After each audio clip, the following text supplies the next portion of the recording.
winning mentality with me, Charlie Bosco. Joining me today is Lorraine Huber. Lorraine is a freeride skier and in 2017 won the women's overall title on the Freeride World Tour, an annual series of events in which the world's best off-piste skiers compete to ski the best line with the smoothest style and the best tricks on steep and wild mountains across the world. I travelled to her home in Lech in the Austrian Alps in March when she'd just got home having won the previous round of the Freeride World Tour in Fieberbrunn. Now, extreme sports athletes are sometimes lazily written off as crazy or mad by the general public, almost suggesting that there isn't much thought going into what they do. Lorraine Huber is living proof that the exact opposite can be true. She analyses her performance, her motivations, her mindset, and her definitions of success in a way that I can't honestly say I've heard anyone do before.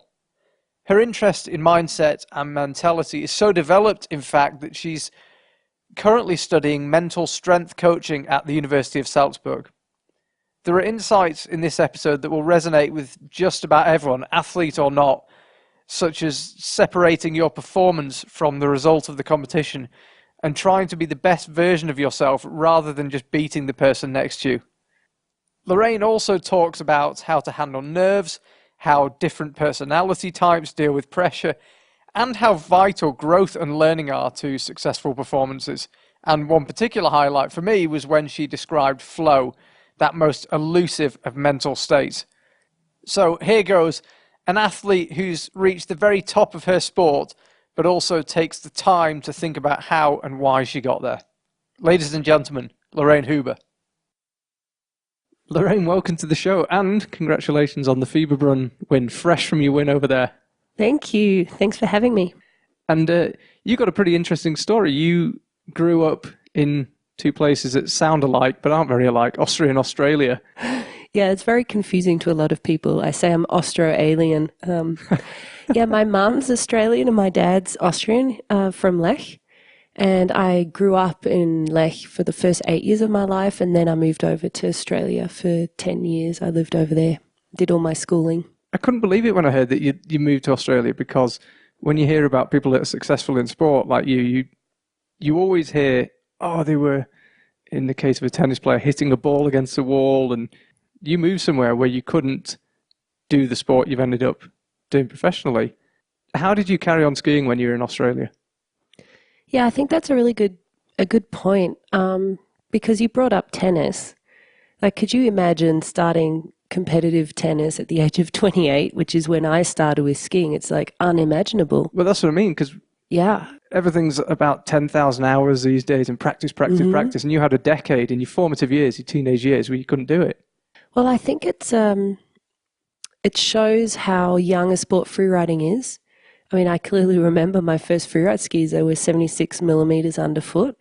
I started freeriding when I was 18, but I started off-piste skiing from a young age. So I think the first time I headed out, I was probably 7 or 8. And from the age of 14, I spent about 5 weeks a year skiing off-piste in the ski school. So I was actually joining just normal guests, mostly from Germany. They were probably 3 or 4 times older than me. I didn't mind about that at all, though. It was just really cool to be out there skiing off-piste. So you came back from Australia for a few weeks a year and that's kind right. of kept your legs in. Exactly, because my dad moved back to Lech and my sister and I got to see him only once a year in our summer holidays, which was winter over here. And at the same time, we got to ski and speak German and just be at home, which was really nice. So how did you come to the decision of which country to live in long term? Well, so once I finished VCE, which is like high school over in Australia, I was planning on doing a year break before starting university in Australia. I was actually going to do a Bachelor of Building and wanted to get into architecture, funnily enough. And then once I moved here for the year and started discovering Europe and also just culturally, I was very interested in all the possibilities here. I decided to stay. So it was like an organic decision in the end, and then I didn't end up going back to Australia. And I started studying actually in Vienna. I did a business management degree. I wasn't into skiing except as a ski instructor. So during my studies, I was working as a ski instructor, which was maybe 6 or 7 weeks during the winter, which was a really good way to ski, but also earn some money for my studies and hang out with my mates. And yeah, I didn't really get into professional skiing until I was much later, much older, 28 then. What happened actually is I met someone who asked me if I wanted to run a freeride school with him. It was my partner at the time, and we founded the first freeride school in Austria called the Freeride Center Sölden in the Ötztal, and ran that school for 5 years. And that for me was the platform I needed to dare to take the step into professional skiing, because up until then, all my life, I'd always thought, well, got to get a degree, got to get a good job, got to earn money, the whole normal thing that everyone does. And to actually break out of that takes quite a bit of courage. And if I hadn't have had my own business where I was skiing every day, and I was guiding, I'm a fully certified ski guide and ski instructor, that allowed me to start imagining a life where I could just live from skiing, actually. So it was a very important stepping stone for me. And when did you first consider the potential for entering competitions? Well, actually, my first comp was in 2004 when I was 24 years old, and my buddies, they encouraged me. So my ski instructor friends who had already seen freeride competitions said, hey, Lorraine, this is totally for you. Why don't you go? Because I didn't really know what they were. So I'm happy for their encouragement, for sure. And what was it like that first time competing? Nervous? I remember being very nervous. I actually won that first comp. I don't think there was a lot of girls, though, competing that day. I think I just skied faster than the other girls. I don't even remember if I did any jumps or anything like that. I really don't remember the run, but it was a great experience. It was in Slovenia, so it was my first ski trip as well, further away. And after that, I actually got my first skis and gear from a ski manufacturer to help me out with gear. So that was good. And were you naturally competitive? Are you drawn to the element of competing directly against someone else? I've thought about that a lot. I don't think I'm a very competitive person. That might sound really strange. I'm obsessed with improving myself. So although, of course, if you're in freeride comps, you're directly in comparison with the other riders, I feel like freeriding, you're not skiing against anyone. At least I don't see it that way. I'm just skiing the line that I've planned. It's awesome to watch the others because it's very inspiring and it's good to get ideas, but it's always about how can I get the best out of myself. So when you look back on a comp, are you satisfied if you feel you've done your best? It's not about medals and first places. This is something that I learned quite a few years ago, that you need to, or at least it helps me, separate your personal performance from results. So if those are linked together, then it could mean that you had the best run of your life, but you might have only come third, and you'd still be disappointed, although you just had the best performance of your life. And it could also mean that if you win, but it wasn't maybe even your best performance, if it's, or let me explain it maybe differently, like the result is one thing and your own personal performance is the other. So if I have just thrown down a line with my best personal performance and I came third, I can be genuinely happy about that. And then, of course, because you come third, it gives you really a lot of incentive to say, okay, well, what can I improve? What's the next step for me so I can get maybe to that second place or that first place? And that, for me, has always been a huge motivational factor. And you mentioned that on your first comp, you were nervous. Is that still something you get before competitions? Yeah, for many, many years, I was super nervous at freeride competitions. Is that fear? Because freeriding's dangerous. I mean, you can seriously injure yourself. You could potentially kill yourself freeriding. That's right. You can potentially, you're looking at some serious injury, or even worse if you perhaps make certain mistakes. So it is fear, but I think it's not just a fear of hurting yourself. I think it's a fear of failure a lot of the time, a fear of perhaps crashing, a fear of stuffing up, a fear of that horrible feeling you have if you're disappointed in your performance. So absolutely, it does boil down to fear. But having said that, I also learned that a certain amount of nervousness is really important for me to activate my whole body. And instead of fighting it and not wanting it to be there, I'm like, okay, yeah, this is good. I'm getting aroused now. I'm getting activated. I'm getting ready to really perform. But any professional athlete will tell you that if you're too nervous, or even maybe if you even feel fear, then there is something wrong. Then you've probably set yourself a challenge that is too hard, and it can be very dangerous. So you need to find the right balance between your skills, your own personal skills, and the level of challenge that you set yourself. Do you think the fear of failure is a bigger motivator than the desire for success? It really depends on how you're wired. In psychology, we know that there's people who are more driven by fear of failure and other people who are more driven by hopefulness for success. It's kind of like, are you the half a glass empty or half a glass full kind of person? And it has been shown that it's actually got to do with your personality structure. So although I do believe that through mental strength training, you can rewire your brain to be more geared towards wanting to grow and improve and learn. Yeah, if you don't work on yourself and you are more that pessimistic person, you'll stay like that all your life. I think it's quite a stable trait. Now's probably a good time to mention, actually. You mentioned psychology and mental training. I mean, really, this podcast is about people who succeeded and ideally the stories behind it. Specifically, I have an interest in, very amateur interest in sports psychology. I mean, really, you are this podcast. You're the successful person, but you also have an amazing understanding of the mental side of it because you're studying. What is it exactly? It's not sports psychology, is it?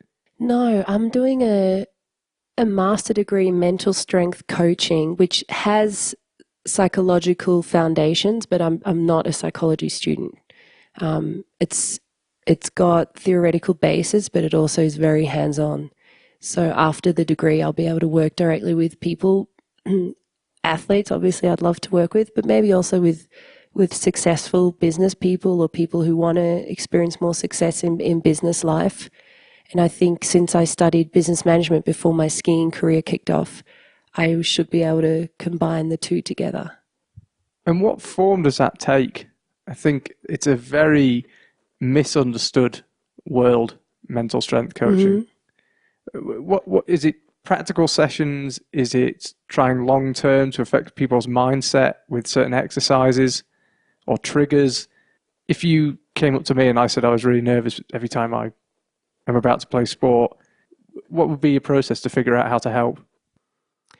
A lot of the work we do as mental strength coaches in training is actually working with the images and the words that you have in your mind.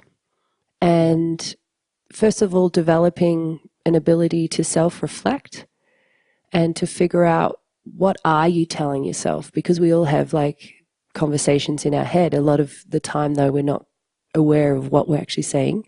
So the first step would be, in this instance, to realize, well, what am I telling myself it's at the start gate there when I'm really nervous? Or, for example, I know a lot of athletes, they're like, you're going to screw this one up, or don't crash, or, you just can't do this. I don't think you're strong enough, all that kind of stuff. And to then really reprogram also the words that you use and use more supportive words of what you want to achieve and what you want to experience.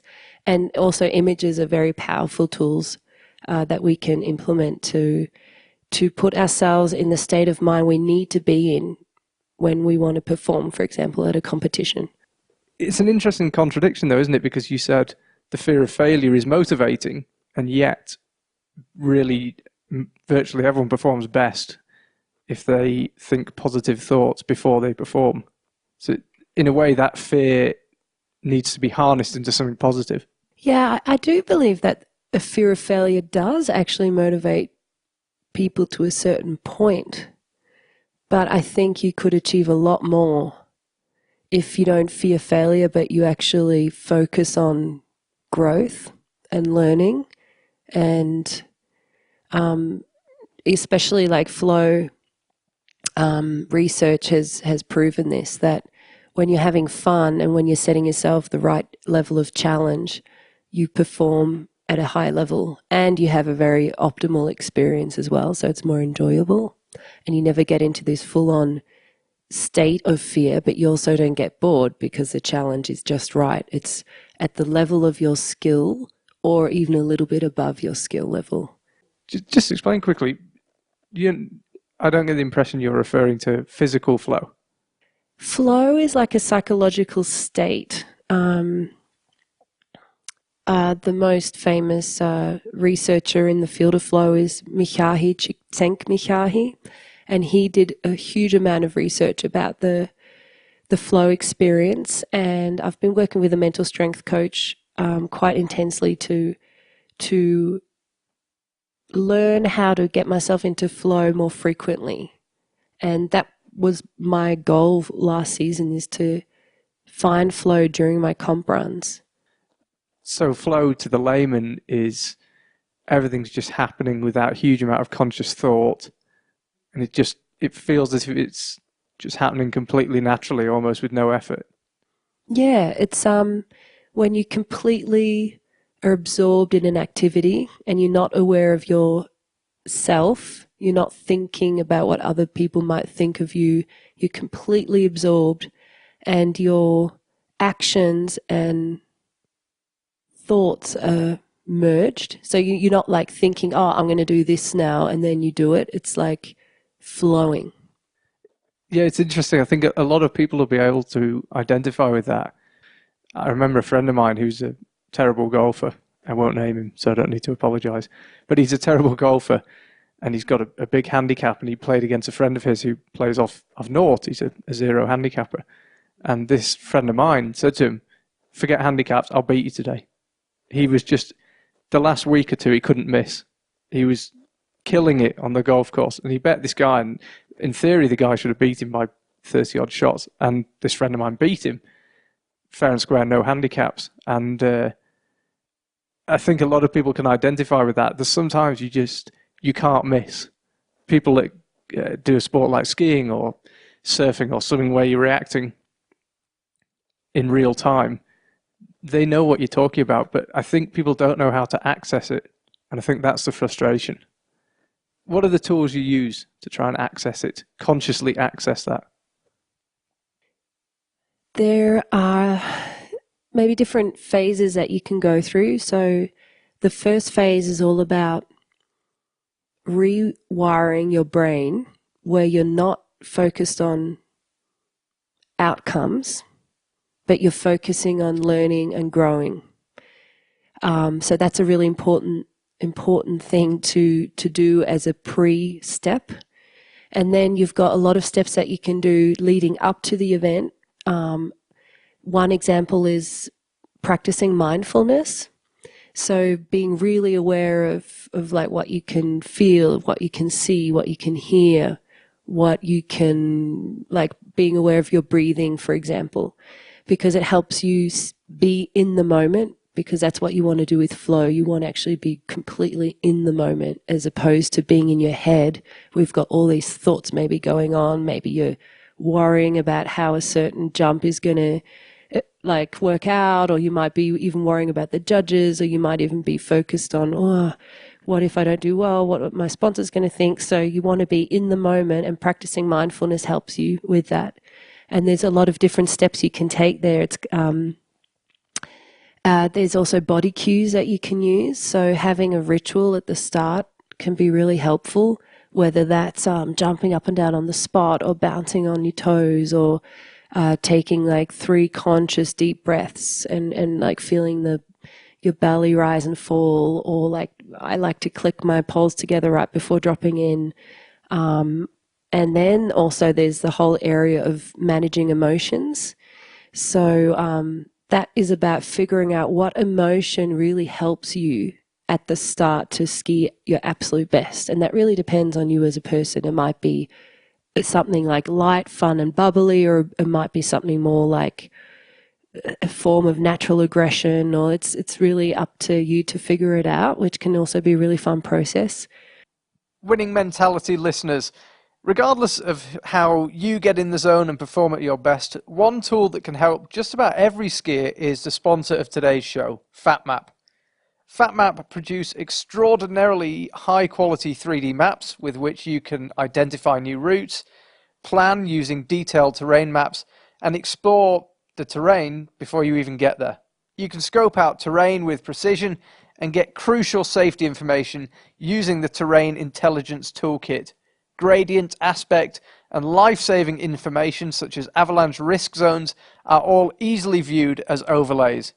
You can also browse through thousands of handcrafted and expertly curated routes from locals and professionals. Only the world's best adventure information is found in FatMap.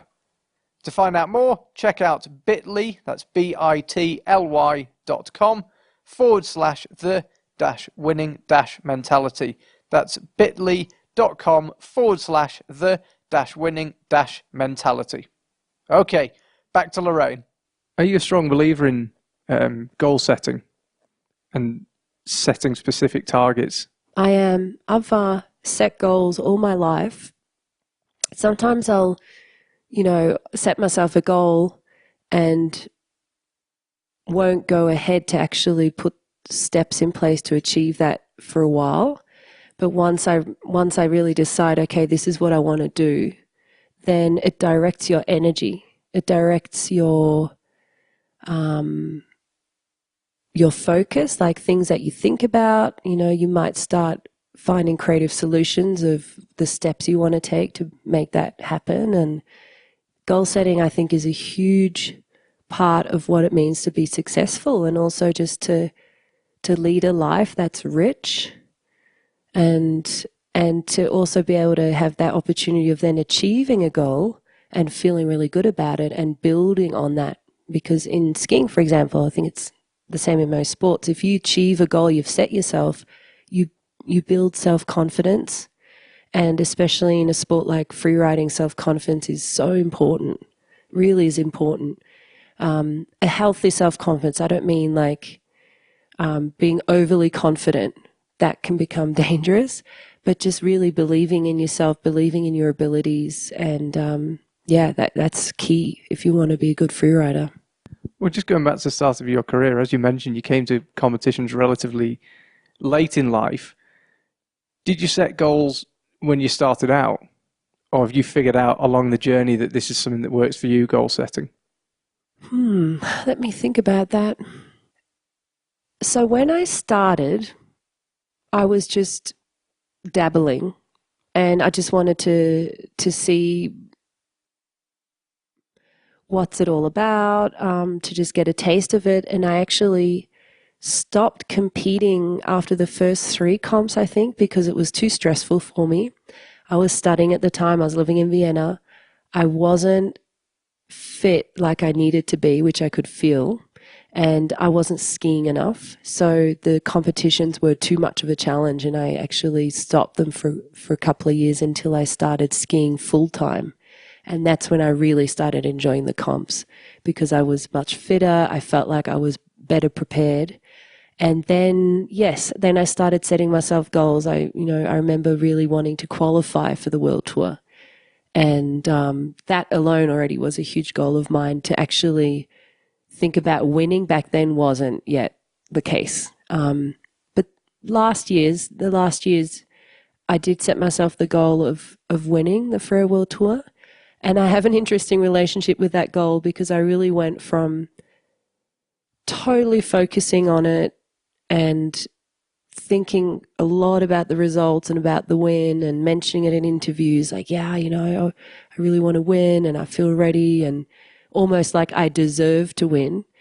I I moved away from that goal a little bit and kind of distanced myself a bit from it, because I felt absolutely on top of my game a couple of years back, and then I broke my ankle guiding here at home, not skiing anything spectacular at all. I just skied into a rock, and it was the very start of the season, and I was gutted. I was like, I cannot believe this happened. Like, I've worked my butt off training over the summer. I feel so strong mentally. Like, I feel like it's my season, and now I can't do it. And then I just realized there's more important things than winning, and I just really missed being up on the mountain during rehab. And I just decided for me, well, you know, maybe there's more to my whole skiing career than just the results and just the winning. And it actually gave me the ability to feel less nervous at the start. And I used to put myself under a lot of pressure. And the result was that I used to ski like kind of very, how should I say, almost like I had a handbrake on all the time. I wasn't free. I wasn't like super dynamic and fast. I was more kind of like controlled all the time, too much control. Try not to make a mistake, I guess. Exactly, actually. Just try not to make a mistake. So I was skiing under my ability. I was skiing pretty slow and pretty conservative. And distancing myself from that was really important. And now I think it's good to have an overarching goal and vision, really is. But then you need to focus on the smaller things. You need to focus on the everyday things like sleeping well, eating well, who you're going to go skiing with the next day, what kind of jumps are you going to hit, what kind of lines are you going to ski, all the way up until planning your actual line. But for me, it worked better not to be thinking about the results all the way up to competition, really. Although the overarching goal was always there, I think, in the background. And it can't be coincidence that the first year you took that pressure off yourself, you succeeded in your goal. Well, actually, I had this really interesting experience back in, was it maybe 2012? I was on the qualify tour, trying to qualify for the Freeride World Tour, and I went to La Clusaz for a 4-star event, and it was snowing super heavily. We didn't get an inspection day, so they just decided the day of the competition would also be inspection day. So we went up. We didn't have any photo material to look at because they said it's going to snow so much it's going to look totally different the next day. For non-skiers, by the way, an inspection day is where you check out the face you're going to ski down and potentially pick a line. Yeah, exactly. And also maybe important to know is we don't get any practice runs. So the face that we do ski from start to finish, we inspect from opposite. And then you have to be able to revert or invert the image in your mind and imagine what it looks like from the top. So this said day, I actually only got to inspect for 10 minutes, which is like nothing. Usually we inspect for a day, maybe even more. And I was like, okay, what, like I just chose a really easy line with big markers that I thought I would be able to find. And I was like, look, you know what, Lorraine? I was talking about to myself, if you don't do well here, it doesn't mean anything. It doesn't mean you're a bad skier because you only got to inspect for 10 minutes. So whatever, just give it your best and whatever comes out, comes out. And that was the first time I wasn't all too nervous at the start. I felt actually quite relaxed. Then I just did my run and yeah, I remember looking back up, I was like, oh, that went pretty well. And then I just skied for the rest of the day. And I found out then that late afternoon that I'd actually won the comp. And that was a really key experience for me to learn not to put myself under so much pressure and to learn that even if I don't do well, it doesn't mean that I am bad. It means just that I didn't perform that well on that maybe very day, but it doesn't mean that I'm worth less, if you know what I mean. I hear what you're saying, that you want to put things behind you. That must be quite hard, though. When you come back to your apartment, you fly back from wherever you've been competing. Do you find yourself dwelling on performances, particularly if they've been bad? Yes. I am a person who analyzes a lot. I'm super cognitive. So I like to understand what happened, and once I feel like I've understood maybe where I went wrong or what I need to change, then I can put it behind me, but not before. And what was it like, we're just going forward a few years now, to 2017 when you won the overall title? What was that like, event to event? And when did you actually think this could be the year? I remember the first event, which was in Andorra. I came second last because I had a strong top section, but then I took a wrong turn and ended up not hitting any more features in the bottom half of the face, which just meant that on that day, because the level was really good, I came second last. And I remember, and this is what a good example of mental strength is not being bummed that I basically got lost and didn't ski the whole line from top to bottom. But I remember thinking, wow, you skied that top section so good. And that's what I was focusing on.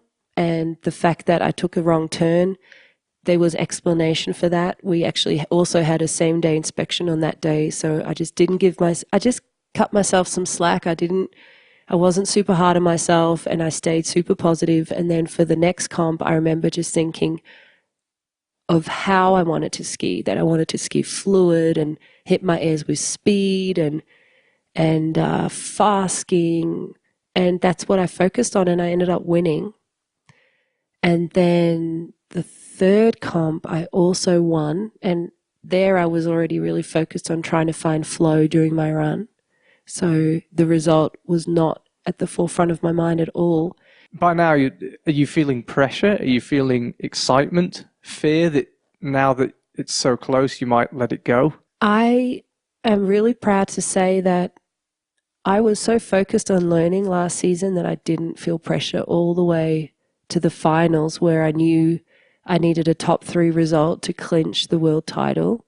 I was still so focused just on my own skiing and enjoying the experience. Whatever kind of happens is going to be positive because I'll be learning something. And I was able to, I was really, really good at dealing with that pressure because of this focus on learning and not being attached to outcomes. As soon as you really attach to wanting to win an event or wanting to win a title, it makes me, it takes me away from my skiing. It takes me away from what I actually want to do on the snow. Do you think that's true for everyone? With the athletes or the subjects you've worked with in your studies at university, does that work for everyone, or are some people better when they're just completely engrossed, terrified of failure, and they're just in a completely different headspace? Or do you think some of this is universal to all people? You know, I think this is a really good question. I know it works well for me because I actually am someone who doesn't have to be winning all the time, and that goes back to what I was saying before, where I don't even feel like I'm that competitive. But then, you know, I know people who hate to lose and super competitive, and they do find drive out of that. I generally do think there's nothing wrong with wanting to win. There's absolutely nothing wrong with that. But what is your motive for wanting to win? Is it because you want to be better than others and want to like feel better about yourself because you're standing above others? Or are you wanting to win because you want to just do your absolute best and like nail something, you know? And I'm more the latter. So tendentially I would say I think most people would benefit from having more that mindset of wanting to improve themselves as opposed to wanting to beat others. But on the other hand, I'm not sure. I think it's a really good question, something I'm still thinking a lot about, because would you want to take that drive away from an athlete if that is their drive? I'm not 100% sure what the answer is. So talk us through that last event and the last run, from whenever it is you start to warm up and get in comp mode, if you could. It's really interesting to try and picture step by step from arriving on the mountain to being at the bottom. What's the process? Actually, my process goes a couple of days back before the competition. A large part of it is the whole strategy that I go through in terms of how I choose my line. And that's a very cognitive thing, you know. Strategy is important in freeride competition, and every sport has rules. So it's important to play by those rules and understand the rules and work them to your benefit. So that's kind of the strategy part of things when I'm figuring out exactly how I'm going to ski. And then the closer I get to the comp, the more I focus on managing my energy levels. So I'm really aware of how I need to feel, how my energy levels are, deciding on whether I want to participate in a certain activity or not, not feeling bad if I say no to friends who want to do something maybe the day before, whereas I would prefer to maybe relax or go for a walk on my own. Or so I've learnt to really do what I need to do, which might be a bit selfish in some ways, but I think actually to be a good athlete, you have to be selfish in a way. And it goes back to what you said about the peripheral, seemingly peripheral things like sleeping better and eating better is so key. It is really key. Like, it would be a mistake to think that inner strength is just a purely mental thing. Inner strength has a lot to do with nutrition and how you've slept and how you've prepared and trained, because if your body is strong, you will be stronger mentally as well, for sure. And then, yeah, so what was I saying about? Oh, yeah, managing energy levels, yeah. So managing energy levels and not being afraid to do exactly what you need to do. And then a very key preparation for me is visualization. So that means I visualize my run from the start to the finish in my own associated viewpoint, so as if I were looking out of my own eyes. And that is quite, it took me a long time to build that skill, and I'll do the run over and over in my head with maybe a focus on some different aspects until I can do the run where I'm stomping everything and I'm feeling really good from top to finish. So sometimes it happens to me where I'm doing my run in my mind, I'm imagining it, and then I crash. Like, okay, so I rewind, go back to the top, and then I do it again until I really stomp it. And then until I feel super confident and good about all of my features. I know all my takeoffs, I know the speed I need, I know what the landing is going to be like. And once I can do that, then that basically is like my practice run. And then I can ski really fast and aggressively when the actual comp happens. So for the brain, you know, it actually doesn't make too much difference if you're physically doing it or if you're imagining doing it. It is practice for the brain. So visualization is a huge part of any sport, actually. Or even if you wanted to do a talk, for example. If you wanted to do a big presentation in front of a big group of people, you can visualize yourself doing it in a certain way, and it's going to help you. And when do you start really dialing it down into competition mode? When you go up the mountain, sometimes you go in a helicopter to the top of the mountain? It depends. Sometimes we get helied up, and a lot of the time we hike up to maybe even an hour and 15 or hour and a half. And during that hike, I like to use mantras just to almost, it kind of sounds maybe a bit negative, but you're almost kind of brainwashing yourself a little bit, because often during hiking, your mind can wander and you can start thinking all different types of things that aren't necessarily going to help your performance. So I use certain mantras that work for me. An example would be let it flow, or fluid stomp, or it's really needs to be tailored to you. And then when you're up at the start, I like to evoke certain emotions that I know help me for the performance then. And I like to take deep breaths. I like to look out at the view of the mountains and remember how pressure is a real privilege, and how I have this amazing opportunity to learn. And it's really ultimately just about enjoying yourself, because what's the whole point if you're not enjoying it? And yeah, just reminding myself that I have this amazing opportunity that you can't assimilate. You know, a competition, you cannot assimilate that ever. So it's such a cool challenge and yeah, that helps me get that excited feeling and And then I do all my like pole tapping and all that stuff to get me activated, and then it's go time. And generally at the bottom, can you remember your run? Or do you find it really hard to recall it? That's an interesting question because I used to not, because I feel like I was so stressed that my brain almost didn't have a memory of the whole run. It sounds really strange, but in recent years, yes, I remember my whole run. I remember how certain things felt, maybe not in minute detail, everything, but I don't have these blanks anymore that I used to have. That's interesting because lots of studies have shown that people that witness bad accidents, for example, have notoriously poor recollection of it.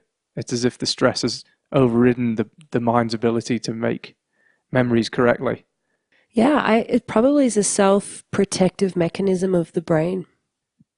And before I came here, I was thinking I was going to ask you, how did you retain your motivation after the success last year? Because, sorry to say, you are one of the older competitors and you're back trying again. But it seems obvious now, talking to you, that it's not about the fact you won or retaining your title. It's still growth. And do you still see scope for growth within your sport for you? Absolutely. There's so much I still want to learn. I feel like in freeriding, you can never get to the stage where you're like, I've got it dialed now. It's just impossible. Because it's such a creative sport and it really is an art form. I would rather air a cliff that's a little bit smaller but air it beautifully and with grace and super good style than hit something that's super high and you're winding down the windows and maybe have a bit of a messy landing. So I feel like you can never get to the stage where you've got perfect mastery of everything. There's always going to be something you can learn. And then the whole competition scenario is a whole different thing in itself. Is like, how can you learn to deliver your best performance, like at a push of a button, or when it really needs to be on that day at that time, although you mightn't be feeling on top of your game. So definitely there's always something to learn. But I have struggled a little bit maybe with not feeling quite as motivated. And from what I understand, a lot of champions or people who have achieved a long time goal of theirs feel that way. Kind of in the line of, oh well, yep, I've done it now. And I just I'm starting to feel like I'm really ready for the next step in my life.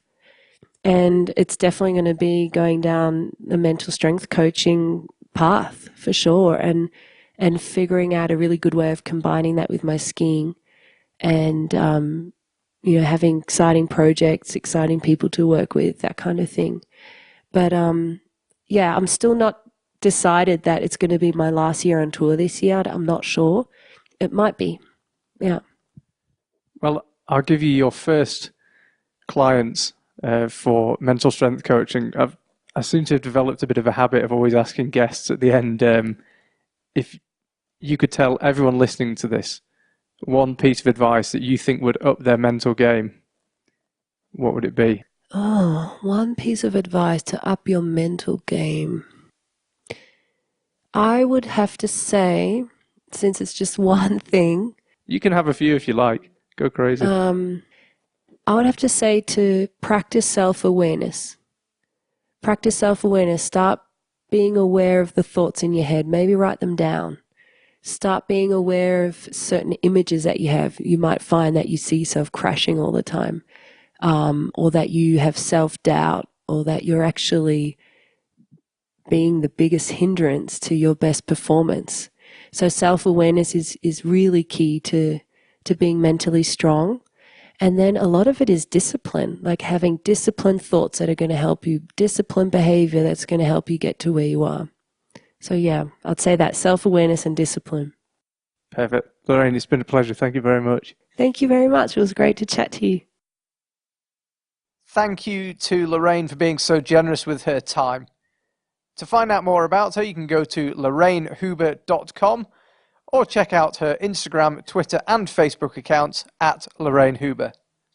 Big thank you to all of you who've listened and supported us so far. The Winning Mentality comes out every Sunday. It's free, and it always will be. All we ask from you is that you subscribe, leave us an iTunes review, and spread the word. Speak to you next week.